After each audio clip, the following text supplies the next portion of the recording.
overdose na ng ayuda ngayon. Opo. Alam niyo po, sige, tingnan po natin sa perspective ko bilang Vice President dati ng Corporate Social Responsibility ng PAGCOR. May relief goods. Ayuda yun eh. Ano ba ibig sabihin ng relief, di ba? Yung relief dahil may nangyari.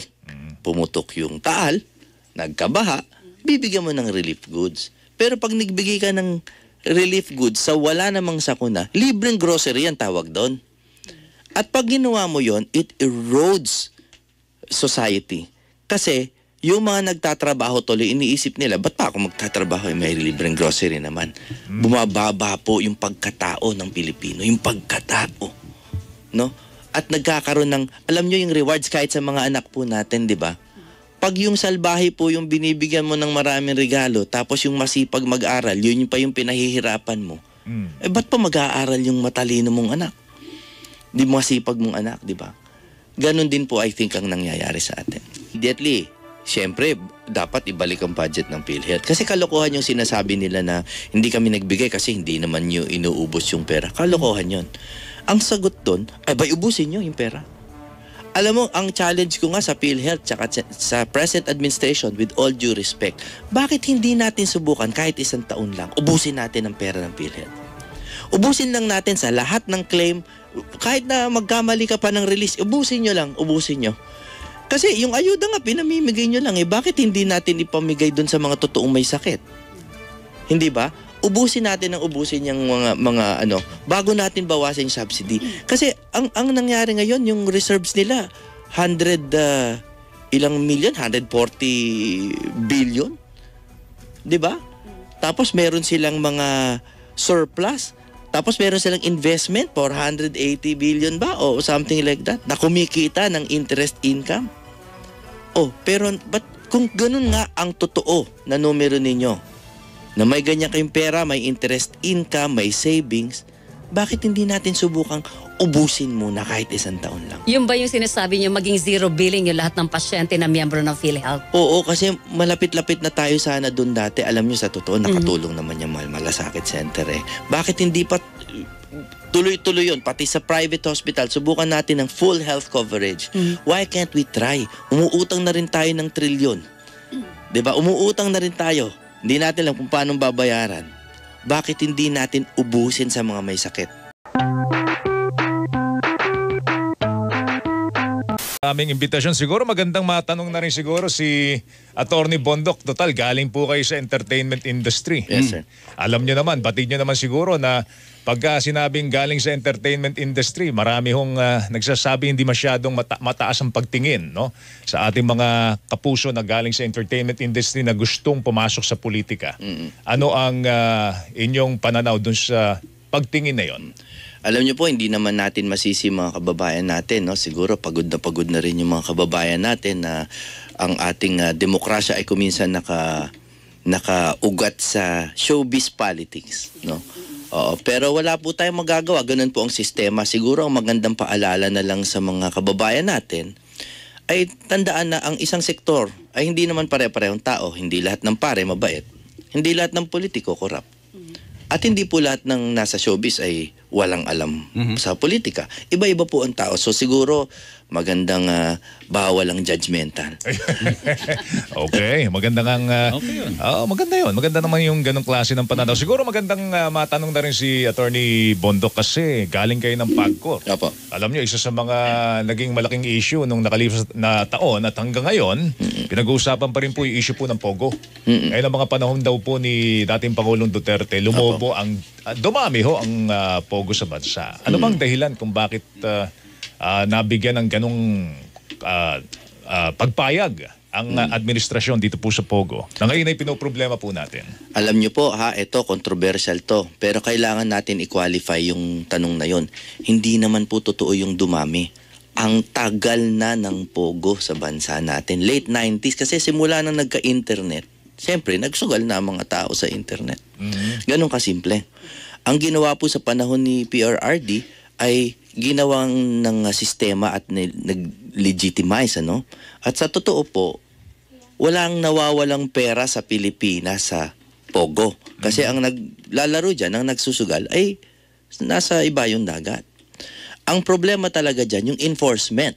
no? Okay. Kung sino yung legitimate at kung sino yung hindi. At masalimuot yan kasi police matter yan. Kung ako po, sa totoo, executive prerogative yan. Kung gusto nilang gamitin ng tama ang pogo, sa palagay ko, pwede. Pero kung talagang, ano nila yan right nila yan, sila yung nasa kapangyarihan. Kung feeling nila nakakasama sa bayan, isara. Pero kung isasarang isara ang lahat. Kasi apang nangyayari, kapag ginawa nyong sinara nyo lang yung legitimate, lahat mag-i-illegal. The very next day, may ibang IP address na yan, nag-ooperate pa rin. Pero wala nang buwis na ibinabayad sa gobyerno. So, mas masakit ang nangyari. No? Ginawa mong illegitimate yung dating legitimate, wala nang nagbayad sa gobyerno. So, medyo touchy subject siya. Depende talaga yan sa nakaupo. Parimelo. Ito, ang PAGCOR po, kilala sa Pogo, galing sa Pogo. Ito naman tayo sa ayuda. Ang PAGCOR, nalalapitan po yan. Opo. Ang mga nangangailangan, ano po, galing kayo sa PAGCOR, ano po? Ako po ang pumipirma dyan noong araw, sa mga relief operations, Ano po sa ba? mga... Opo. Opo. Yung mga nagkakasakit, lumalapit din po sa inyo. Opo. Ito pong ayuda natin, madami na pong klase ng ayuda. May AX, may AKAP, etc. Ano po. Sa tingin, at may 4-piece pa nga. Nauna po yung 4-piece eh. Opo. Sa tingin nyo ba po, ito'y nakakatulong po sa atin, sa mga Pilipino, yung ayuda po? Alam niyo po kahit paracetamol, kung wala kang sakit at ininom mo, makakasama sa'yo. Ang ayuda po para sa akin kasi is medicine. Gamot siya. Pag may sakuna, bigyan ng gamot. Opo. Pero kung wala, ba't mo bibigyan ng gamot? Now, ang problema pa dito, yan ang number 1, overdose. No? May overdose tayo ng ayuda. Nakakasama, syempre. Number 2, nasisira po yung ating institutional processes. Kasi kung ano yung sanang non-partisan, non-political, halimbawa DSWD, hindi naman yan dapat sumusunod sa utos ng Kongreso eh. Dapat yan ay namimigay, walang kulay-kulay. No? Pero kapag kinuha mo yung pera doon at ginawa mong parang at the discretion ng Congress, hindi ba pork yun? May overdose ba ng ayuda po sa ngayon, sa tingin nyo? Hindi naman yata kaila sa ating lahat na may overdose ng ayuda. Opo. Alam din natin na it's politicized.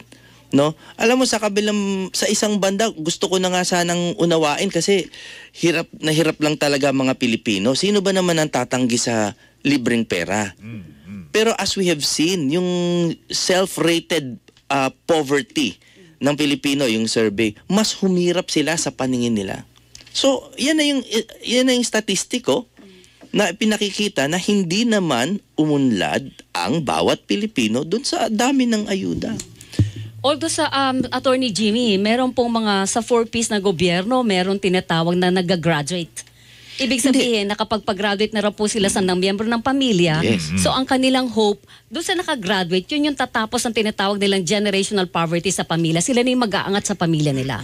Correct. Pero alam nyo, that is still tama yun ha. Okay yan. Yan ang sinasabi ko eh. Meron namang pinuntahan yung pera na maganda, long term, di mabuti. Ang problema nga dito, hindi lahat ng ayuda ay pare-pareho. May tama, may mali. Who will police the police? Sino ang nagche-check kung tama yung ayuda? Sino ang mag-oversight? Pwede ba mag-oversight ang Kongreso sa sarili nila? Wala kasing nagche-check. Para sa akin, we have to institutionalize ang ayuda. Sa institusyon natin ipagawa.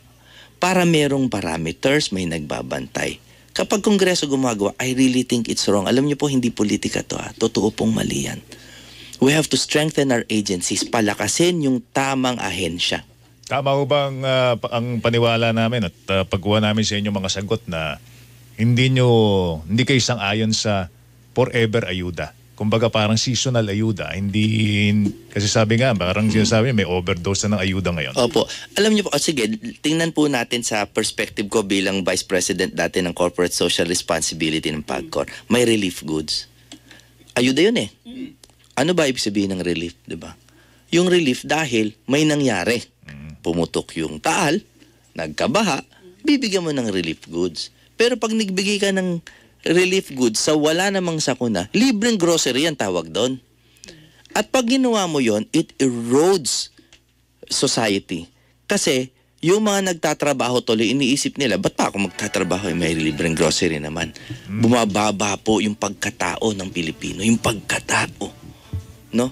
At nagkakaroon ng, alam nyo yung rewards kahit sa mga anak po natin, di ba? Pag yung salbahe po yung binibigyan mo ng maraming regalo, tapos yung masipag mag-aral, yun pa yung pinahihirapan mo. Eh, ba't pa mag-aaral yung matalino mong anak? Di masipag mong anak, di ba? Ganon din po, I think, ang nangyayari sa atin. Alright, siguro pag-usapan natin, Weng, yung issue Ito naman, ng attorney, petrolyo. ito araw-araw, linggo-linggong pasakit po sa mga mahihirap na mga Pilipino, sa mga ordinaryong mamamayan. Issue ng pagtaas ng produktong petrolyo. Linggo-linggo po ito, Attorney Bondok. Sakaling kayo po'y palarin, ano ang pwede niyo magawa sa Senado para masigurado natin na makokontrol o mapapababa po ang presyo ng produktong petrolyo? Una sa lahat, alam naman po natin lahat dito na napaka masalimuot na problema niyan. Walang simpleng solusyon dyan. Kasi po, hindi po tulad ng bigas na pwede tayo magtanim. Ang oil, hindi naman naririto sa Pilipinas. Except nasa Spratly, sa Reed Bank. Kaya nga dapat pinaglalaban natin yun no? Pero hindi naman natin kaya mag-produce ng sariling oil. So yung dependence natin sa oil, wala talaga tayong magawa. Magkaroon lang storm sa Libya.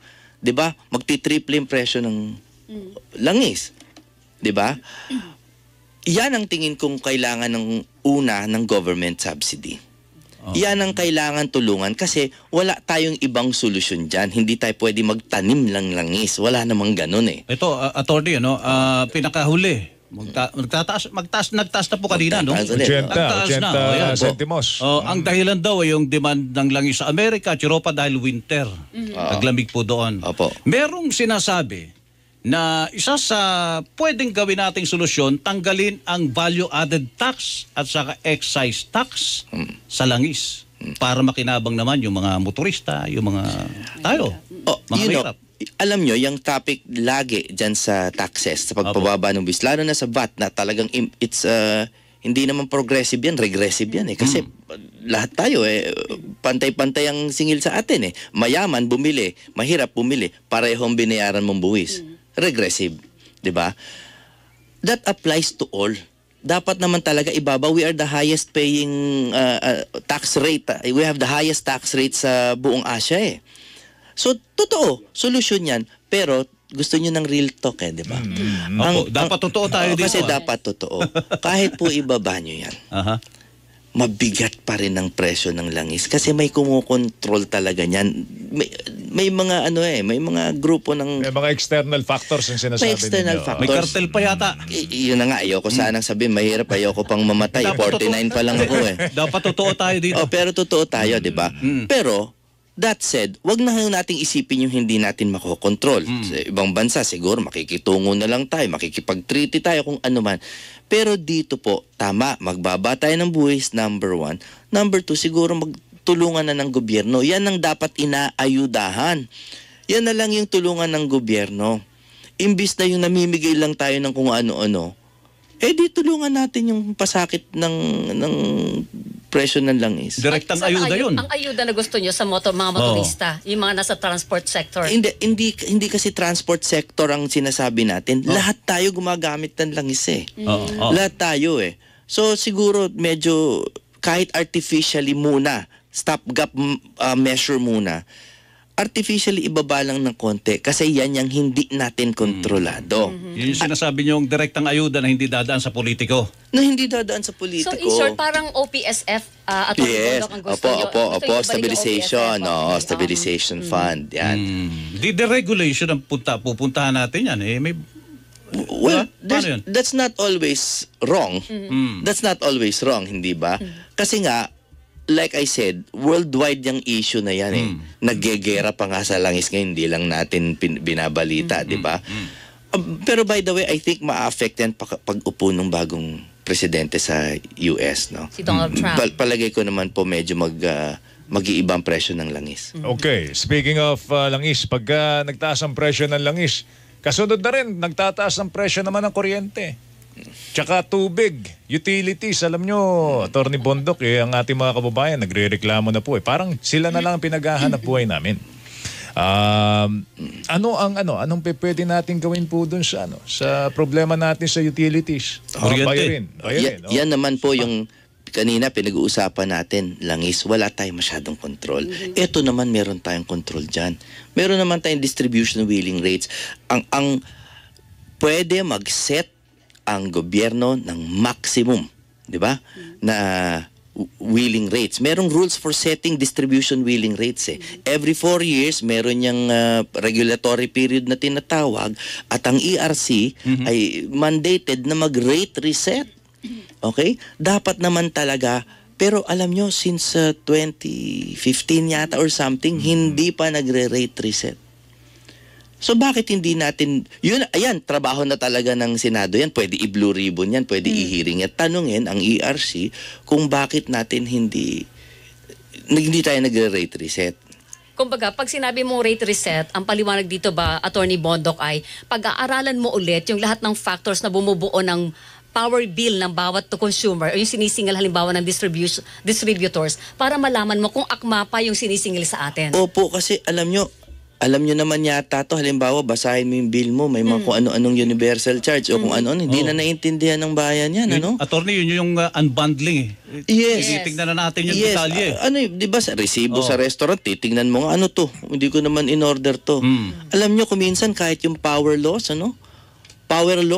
sinasagot natin. Yung nakaw na kuryente. System loss. System loss. Yes. Isipin nyo yung sa system loss kasi dalawa yan, di ba? Yung technical tsaka non-technical. Ano? Yung technical, yun nga, may sumabog na generator, wala tayong magagawa. Yun, medyo tanggap ko pa yun eh. Pero non-technical, yung mga ano nga, pag nanakaw ng kuryente, pilferage. O kaya, nagkamali ang accountant nila sa pag-compute. Sagot natin. May mali eh. May mali. Pero the government absolutely has the power to control that. Kaya nilang ipagbawal yung rate na yan because that's a public interest company. Okay, siguro makuha namin yung yung sagot mo rito kasi marami nang nangako eh. Na 'di ba mga nakalipas na eleksyon, bababa natin yung singil sa kuryente, bababal natin yung singil sa tubig pero tumataas eh. Hindi ako real talk ako eh. Hindi ho ako nangangako ibababa ko yan kasi sa totoo medyo executive yan eh. Hindi legislative yan. Kasi the laws are in place. That is an executive power. Pero ang mapapangako ko, susubukan ko. Ihihiring, yan naman, kasi ako sawan-sawa na sa mga walang kwentang hearing. Pero yan naman may kwenta yan. Kailangan dinggin yan, paharapin ng mga kinauukulang ahensya. Tanungin bakit hindi bumababa yung presyo? Kasi kaya. Kaya ibaba. Recorded to Attorney Bondoc. Ang pangako ko, remember, hindi ibaba, kundi dinggin. Yan. Didinggin. Kung gagamitin yung oversight function ng Congress Of para course. alamin ko ano totoo dito. Of course, kasi nga ako, ay hindi po ako galing sa mayamang pamilya. Wala akong pinoprotektahan ng mga negosyo. Mga interes. Oo, sari-sari lang ang negosyo ko. Marami ng pagdinig eh. Kulang pa ba? Maraming pagdinig na walang saysay. Ang dapat gawin, ibalik talaga yung tama lang na mga hearing sa Senado. Kasi hindi naman, may mga bagay na hindi naman bino-blue ribbon pa. 'Di ba? Sa lower house, kung ano-ano yung dinidinig, hindi naman sila prosecutor. So yun lang pangako ko, to use the powers of Congress correctly. Alright, okay. Ba mapapababa ang presyo ng bigas kung ikaw ipapalari sa Senado? Alam nyo, baka pasensya na kayo paulit-ulit yung sagot kasi you're asking kung ano yung solusyon ko bilang senador. Bilang kasi senador, hindi naman ako presidente. Sa totoo, that is sobrang oversight ang kailangan dyan. Kasi po, ang problema natin sa bigas sa totoo, korupsyon. Korupsyon. And meron po tayong tinatawag na public corruption pero kasi ito private yung corruption eh. May mga kartel na nagko-control ng presyo. Isipin nyo, yung taripa binaba, di ba? Binaba. Binaba. From 35 to 15. Di ba? O binaba na. Hindi pa rin tumaas. Hindi pa rin bumaba ang presyo ng bigas. Ang nakinabang lang yata yung mga trader. No? Mga importer. Mga importer. Ngayon, hindi ako nagpaparatang sa lahat ng trader importer, may mga kilala akong matitino diyan, no. Pero yun nga ang problema kung hindi natin didinggin yan, ano pa bang batas ang pwede natin ipasa? Wala na eh. Wala na, naipasa na lahat ng batas. So it is no longer the legislative function of Congress that is needed, it is the oversight. Oversight. Oo. May nagpapabaya. may nagpapabaya. May kasabwat. Oo. Pero, saka meron ng batas na bago, hindi ba? Ang ginawa po nila, ginawang economic sabotage, yung mga smuggling, Correct. profiteering. Oo. And so, nasaan ang kulang doon? Kasi nga, ang dami na nating batas. O gawin mo ng krimen yan, gawin mong economic sabotage, gawin mong death penalty pa yan. Kahit ano gawin mo nga. Paano mo huhulihin? Paano mo huhulihin ang pribadong korupsyon? Ang public corruption nga hindi natin masyadong mahuli. Yung private corruption dahil sila yung nag-uusap. Sa malawakan namang pananaw, palagay ko, para meron namang light at the end of the tunnel. No? Ang tingin ko naman may solusyon dyan talaga. Paigtingin talaga yung mga NFA. Sila na ang mag-distribute ng... May bago ngayon. Correct. Yung NFA Yes. magbebenta sa LGU. Yes. And LGU to the Suporta ako constituent dyan. nila. Metro Manila pa lang. Suporta ako dyan. Kasi sa totoo, sa lahat naman ng negosyo, ang pinakamalaking challenge, lalo na sa mga small businessmen, distribution. Ang hirap naman talaga mag-distribute. Pero attorney, sabi din po nila, isa sa malaking problema kasi yung production Production ng mga pagkain natin, kasama na po dyan ang bigas. Ang problema po natin, mayroon ng may mga subsidy na, tayo ay agriculture country, pero pagdating sa production, laylay tayo Oo. Alam nyo, baka controversial to sa mga eksperto, no? Para sa akin kasi, lagi naman problema yung production. Pero if you increase the demand, no, para sa isang produkto, kahit anong produkto, sasabay ang production Meron naman technology dito, may karunungan at may mga magsasaka pa rin naman tayo kahit na medyo tumatanda na yung mga magsasaka. Papasukin nila yan if they feel that it is financially rewarding. 'Di ba? Ang problema nga, kahit anong gawin mo, sa kahit anong industriya, kung yung mga nagsusikap, yung mga mabubuti mong anak, yun yung mga hindi mo inaalagaan, walang mangyayari. No? So sa tingin niyo, kulang pa rin po ang tulong sa mga magsasaka ng pamahalaan natin Hindi, para magpataas yung kanilang production? This is one of the things na tingin ko dapat i-take over na ng gobyerno. Sila na gumawa na sila ng sistema na sila na ang nagdi-distribute. From production to distribution, gobyerno na. Di babalik mo yung NFA mandate. Yes. Matagal ko nang sinabing sa ibang interview Kasi masyadong public interest ang bigas No, yan yung pangunahin nating pagkain So if you leave it in the hands of private traders, no, and importers, yan talaga mangyayari. Kasi private corruption, hindi natin matuon yung Sige, attorney, problema. dito tayo sa isa pang nagpapasakit ng ulo natin. Traffic, maraming maraming Napakahirap apektado na niyan. Kasi ang ekonomiya natin apektado ng traffic. Ang EDSA, isasara pa. Ayusin daw ang EDSA. At ang sinasabi, sabi ng JICA at saka Asian Development Bank, nag-aral na dyan, na at least 3.5 billion pesos a day ang ating nalulugi, nawawala sa ekonomiya dahil sa traffic. At pag usad pa ng panahon dito na gawa ng paraan, baka sa 2030 o 2035, mga 6 billion pesos A day na. Yes. Oo. Ano ang magagawa? Ano ang pwede nyong iambag sa solusyon para dito? Alam nyo, hirap ng real talk Kasi pag real talk, magbabanggit ka ng mga hindi popular. Papagalitan ako ng mga operator ko, sasabihin, di ka mananalo niyan. Pero kasi... Kailangan real talk tayo. Pero Dapat kailangan totoo real yan. talk kasi ayaw sawan-sawa na akong niloloko ko, ayaw kong ako yung manloko. Sa totoo, pwede-release mo lang ang sagot dyan Sa totoo lang, no? Kasi nga, kahit anong infrastruktura ang gawin natin, kung nagsisiksikan lahat tayo sa Manila at nandito lahat ng pera, nandito lahat ng negosyo, kahit ano pong tulay ang gawin nyo, kahit ano pong subway ang gawin nyo, although syempre dapat natin gawin yung mga mass transport, no? Pero kailangan ho nating maghiwa-hiwalay ng konti, ikalat po natin. Alam nyo, it boils down to hanggang ngayon, hindi pa rin po equal ang ganansya na binibigay natin sa lahat ng Pilipino, sa lahat ng probinsya. Para ma-decongest natin. Kailangan talaga. Ako lang, kung bibigyan nyo ako ng hanap buhay sa probinsya, lilipat na ako, sikip-sikip dito. Having said that, ipupush mo ba yung pagpapalit sa forma ng gobyerno natin? Sabi, binanggit mo yung federalismo. Ako yan naman matagal na. Actually, kung matatandaan ninyo mula 2015 nung kampanya pa lang, yan yung plataforma ni Pangulong Duterte na talagang sinakyan ko. Federalism really is Kahit nga economic lang aspect ng federalism. Ilang pagtatangka na ang ginawa para dyan, attorney? O kasi nga, Wala kaya nga nangyari, sabi ko real talk. Oo. Ayoko sabihin sa inyo na madali yung solusyon. Na hindi, pag ako naging senador, wala nang traffic. Paano naman, paano naman mangyayari yun? Pero if we work towards federalism, we can solve traffic in maybe 12 years. Siguro 2 terms. Siguro. Pero yung sasabihin ko sa inyo, pag upo, masosolve, paano? Don't ask for the impossible.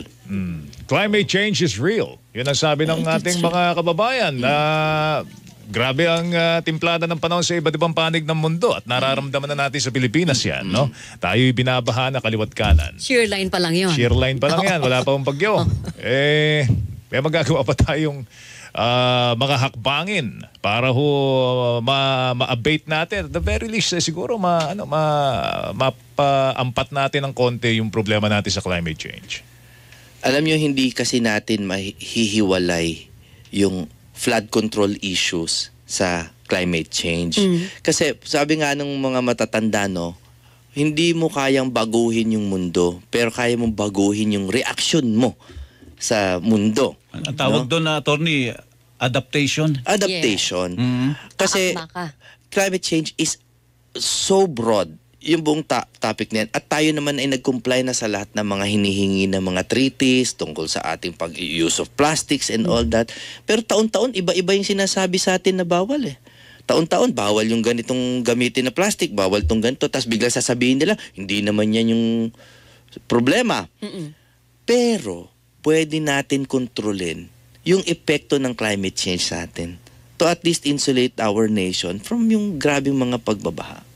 So para magkakaroon tayo ng sarili nating diskarte, hindi kailangan umakma ka sa international standard. Pero yung Minimum yun eh. Yung international standard, minimum. Opo. Pero alam mo, it's really time to build effective cities. Alam nyo, ang gaganda naman ng mga Davao, Taguig. Marami namang city na talagang gumawa na ng magandang mga drainage system.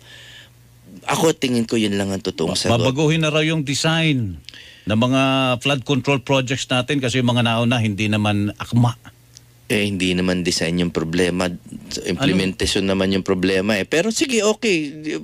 Benefit of the doubt, di baguhin yung design. Pero kasi kahit gaano kagandang design, kung babawasan mo yung tapang ng semento, wala din. May corruption pa rin. O kasi corruption is really the problem of our nation. Wala akong pinaparatangan. Panahon pa ni Mahoma, yan naman talagang problema ng Pilipinas. Oh. Pero kailangan natin ng mga nakaupo talaga na walang private interest. Isa pa sa problema, attorney, yung ating kalusugan. Oo, alam nyo naman, yung universal healthcare, yun ang ating inaasahan sana, no? Pero yung PhilHealth, yung PhilHealth, paano? Nabawasan, wala na nga, zero eh. Zero budget. Wala na subsidy. Wala subsidy. I know. Ano ba, kung kayo nandyan at papalarin, ano bang maitutulong at ano may suggestion nyo para dito? Ako, immediately. Siyempre, dapat ibalik ang budget ng PhilHealth. Kasi kalokohan yung sinasabi nila na hindi kami nagbigay kasi hindi naman nyo inuubos yung pera. Kalokohan yun. Ang sagot doon, ay ba ubusin nyo yung pera? Alam mo, ang challenge ko nga sa PhilHealth tsaka sa present administration, with all due respect, bakit hindi natin subukan kahit 1 taon lang, ubusin natin ang pera ng PhilHealth? Ubusin lang natin sa lahat ng claim, kahit na magkamali ka pa ng release, ubusin nyo lang, ubusin nyo. Kasi yung ayuda nga, pinamimigay nyo lang eh. Bakit hindi natin ipamigay dun sa mga totoong may sakit? Hindi ba? Ubusin natin ang ubusin yung mga bago natin bawasin yung subsidy.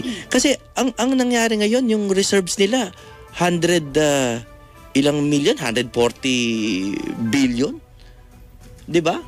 Tapos meron silang mga surplus. Tapos meron silang investment, 480 billion ba? O something like that. Na kumikita ng interest income.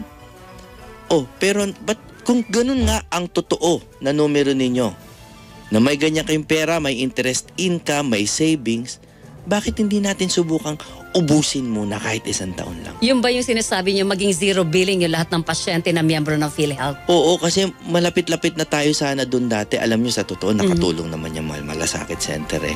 Bakit hindi pa tuloy-tuloy yun? Pati sa private hospital, subukan natin ng full health coverage. Why can't we try? Umuutang na rin tayo ng trilyon. Diba? Umuutang na rin tayo. Hindi natin lang kung paano babayaran. Bakit hindi natin ubusin sa mga may sakit? Okay. Siguro ito, nabanggit kasi ni Attorney Bondoc yung issue tungkol sa corruption. No?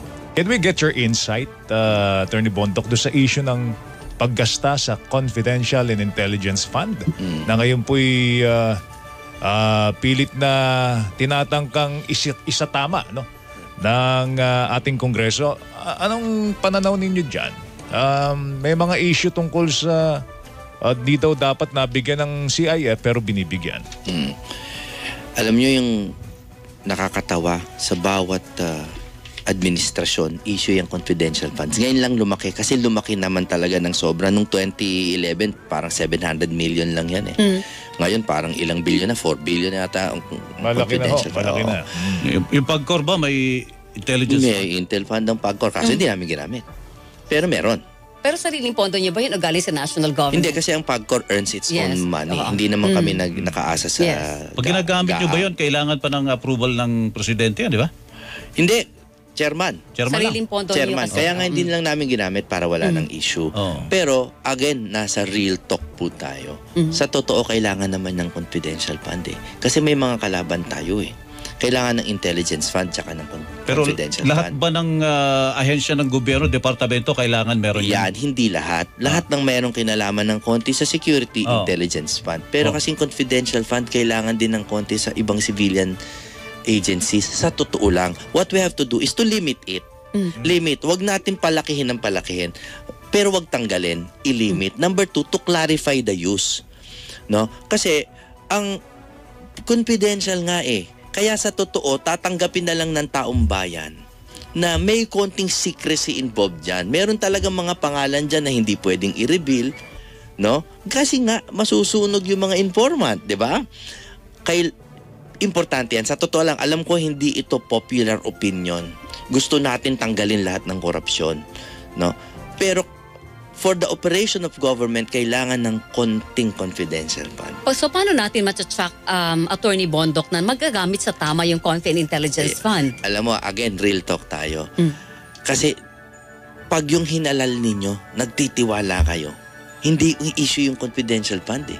Pero pag wala kang tiwala doon sa mga nahalal, tsaka lang nagiging issue yung confidential fund at pinupoliticize. Ang problema, Attorney, nagtiwala Oo. naihalal Oo. kaso nagkaroon ng problema nung nakaposisyon na. Ang tawag doon, kinain ng sistema. Yun. Yes. Ang sa akin talaga is at least you limit it. Pero para sabihin mo na buklatin ang confidential fund, kalukuhan eh. Kasi confidential nga eh. Bakit mo bubuklatin?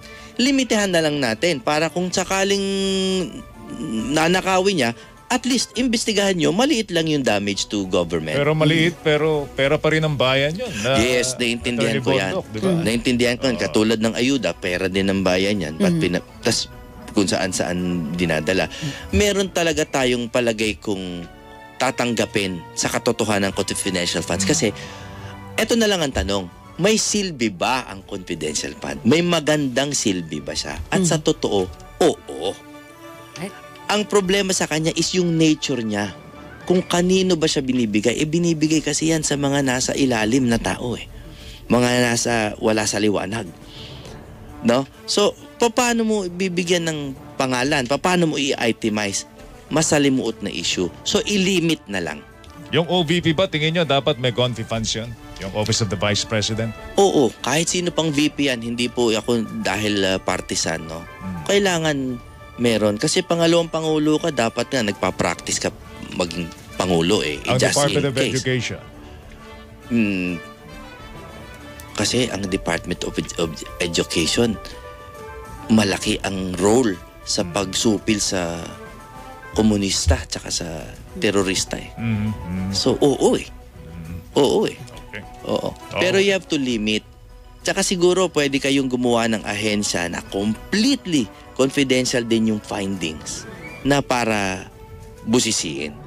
Yung issue natin sa siguro yung ano ba yun, regional wage board kung tawagin Tripartite. natin. Yung tripartite Wage and way. productivity, tripartite. Ano tingin mo doon?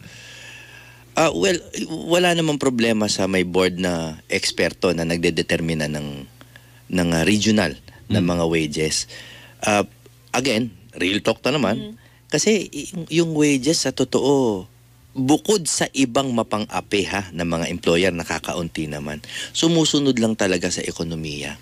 Pag masama talaga ekonomiya, pag walang foreign investors, talagang bababa talaga yung sweldo, no? So ang sagot talaga diyan, naku, babalik na naman tayo sa federalism, no? Kasi if you spread out industry, no?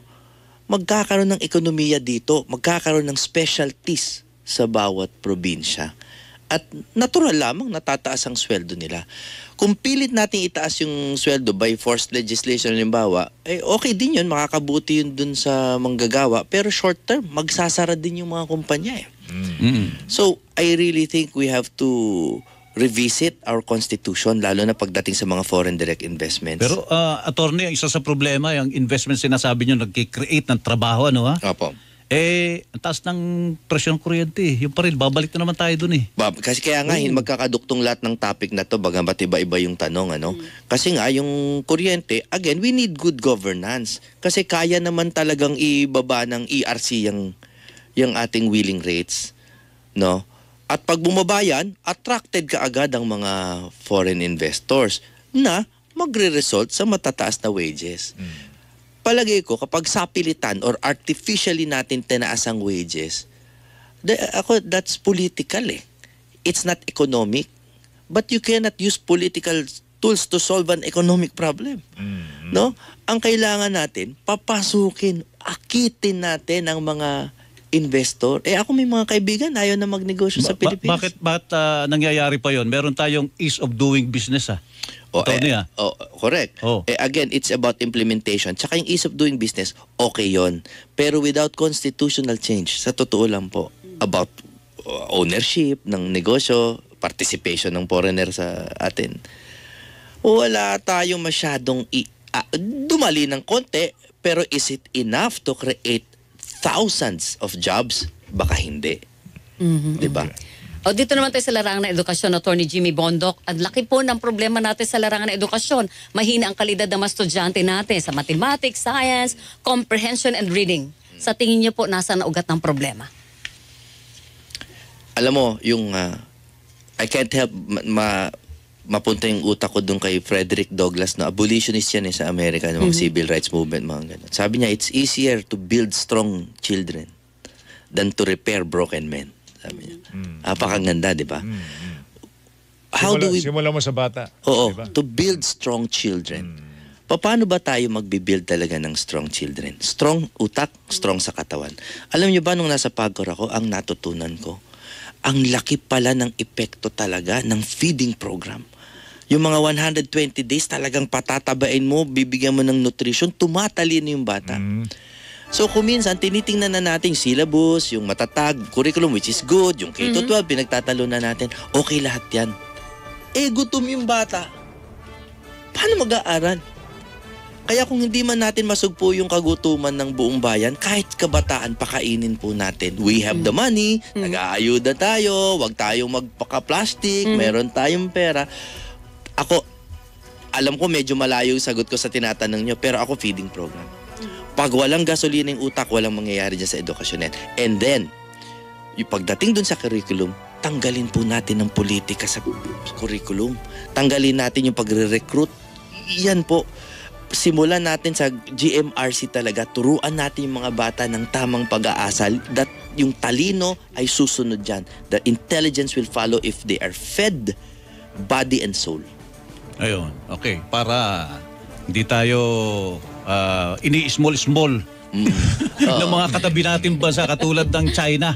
Ito, punta tayo dyan, attorney. Nasa China na maano tayo. West malapit Philippine lang. Sea na yan. Hindi tayo lalayo. Nandiyan na yung mga Chinese. Malapit lang sa West Philippine Sea. Ano sa tingin nyo ang magagawa ng dalawang kapulungan ng Kongreso at kung kayo papalari sa Senado para mapalakas natin yung laban natin dito sa pagdidepensa sa ating teritoryo? Alam mo, ang pinakamalaking problema ng daigdig is sa UN. No? Talagang para tayong mga salingkat. Kaya nga nag-a-apply si Pangulong BBM ngayon, 'di ba, na baka pwedeng isalit sa Security Council ang Pilipinas sa 2027-2028, no? Ang UN ay kontrolado ng 5 permanent member. Wala tayong magagawa, di ba? China, France, Russia, UK, US. Tayo, pag meron tayong mga dinala sa mga international tribunal at nanalo, wala namang enforcement power yung mga international tribunal. So anong kailangan natin gawin pagdating sa West Philippine Sea? Wala tayong magagawa kundi talaga mag-akit ng suporta sa ibang bayan. And that is with, yan naman talagang kapangyarihan ng Senate yan to concur with treaties. Di ba? Palagay ko talagang kailangan lang natin kumbinsihin ang international community to support the decisions of international courts. Ngayon, eto na yung interesting. Dito po papasok yung pagka-showbiz ko. Sige. Dahil dito po ako naniniwala na ang hawak ng US sa daigdig ay Hollywood. It's hegemony, no? Kaya sila na hanggang ngayon tingin natin sa US mataas kasi sa Hollywood. At kaya ang K-pop napakalakas kasi sinasadya yan ng gobyerno. Ang kailangan ng Pilipinas is also a good global media program para akitin ang mga tao na mag-side sa atin, makita nila yung beauty of the Philippines and the Filipino at maawa din sila. Gumawa tayo ng mga sine na maaawa sila, inaapi kami sa West Philippine Sea. Kasi we cannot do it through military might. Wala Correct. tayo noon eh. Although we should try, bili tayo ng mga frigate, sige gawin natin lahat yan. Alright. We got your point. Ito siguro, attorney, may fast talk portion kami rito eh. Yes or no questions, Yes or no attorney? po ito. No? Pabor, o kaya tutol, o kaya depende. Bawal magpaliwanag. Pwede. Ah, Pagka depende. Short Pwede ka. na tayo sa time. So very short na lang ito. Go ahead, Salamat po, Joel. Your Honor. Short paliwanag. Okay. Ito, batas laban sa political dynasty. Kung gagawin? Hindi, pabor, Ito hindi. Yes or tutol. no? Yes. Yes. Parusa sa mga balimbing na politiko. Kasama pantawa, Parusa? Parusa. Oo, sa mga balimbing na politiko. Parusa sa mga balimbing na politiko. Nung hirap, no. No. Pwede, paliwanag ako konti. Sige, konti. Kasi mali yun, yung mga balimbing. Pero hindi legal lang sagot yung parusahan sila. Kasi yung pagkabalimbing, opinion nila yun eh. Okay, The right to join. pagsasa publiko ng salin. Publiko naman yan eh. Public document naman yan. Ang tanong nyo is to publish it. Kung ipapublish. Sige. Public document na rin lang. Yes. Divorce. No. Legalisasyon po ng wedding. Natawa ka na naman. Natawa. No. Legalisasyon ng medical marijuana. Yes. Mala uplantukhang the drug war. Tagal sumagot ah. Yes. Pero hindi. Yung magka-drug war. Magka-drug war. There should be a war on drugs. Okay. Death penalty para sa heinous crime at drug trafficking. No. Yun. Okay na yan. Ito na yung Pag- pag-amyenda sa konstitusyon. Yes, federalism si Sir eh, hindi ba? Alright. yes. Ay, tanong mo na yung pinaka-importante. Pinaka-importanting tanong. Ito na, tandami mo sinabi, attorney. Umaga na Mabilis ito. sa sagot lang ito. Mahirap yung guest na walang sinasabi. Go. Yan, alam namin, paninindigan mo yan. Pero sabi nga, mayroong panahon ng pagtutuos pagdating ng araw at kayo pinalad dyan sa Senado.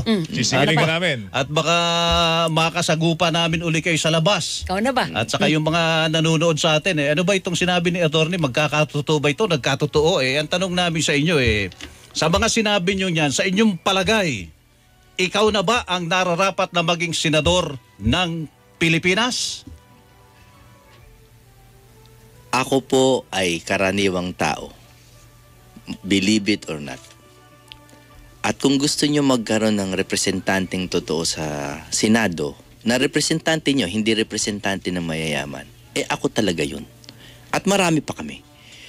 Ang pinapangako ko lang naman sa inyo ay ako ay laging gagalaw according to conscience and according to the grace of God and according to what's right. Pinapangako ko po sa inyo yan. Hindi ko man mababago ang lahat ng problema sa Pilipinas. Maaasahan nyo na yung boses ninyo ay magiging boses ko at ang boses ko ay magiging boses ninyo.